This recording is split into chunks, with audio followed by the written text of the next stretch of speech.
तुम्ही बघू शकता आता इथं मी तूर डाळ घेतलेली आहे. तर आता मला ह्याची सुकी भाजी बनवायची आहे. आता मी ह्याच्यामध्ये टाकणार आहे तेल, लसूण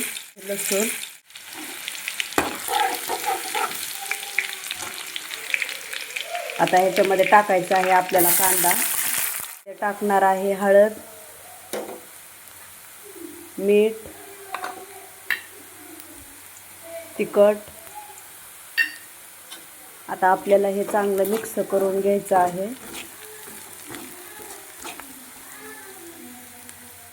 आता टाकायचं आहे ह्याच्यामध्ये ही तूर डाळ. तूर डाळ मी चांगलं स्वच्छ धुवून घेतलेली आहे.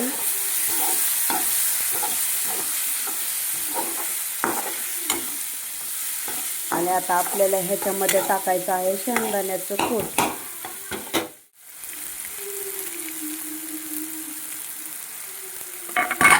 आता मी शेंगदाण्याचं कूट टाकून घेतलेलं आहे. आणि आता ह्याच्यामध्ये आपल्याला पाणी टाकून घ्यायचं आहे.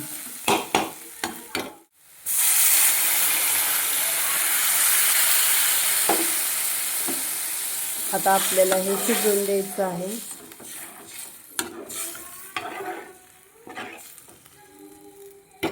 आता इथं डाळ शिजत आहे.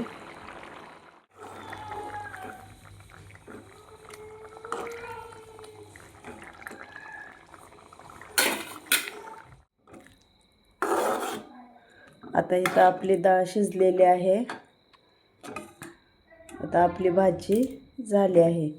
व्हिडिओला लाईक करा, सबस्क्राईब करा, बेल लाईक बटन दाबायला विसरू नका. Bye bye.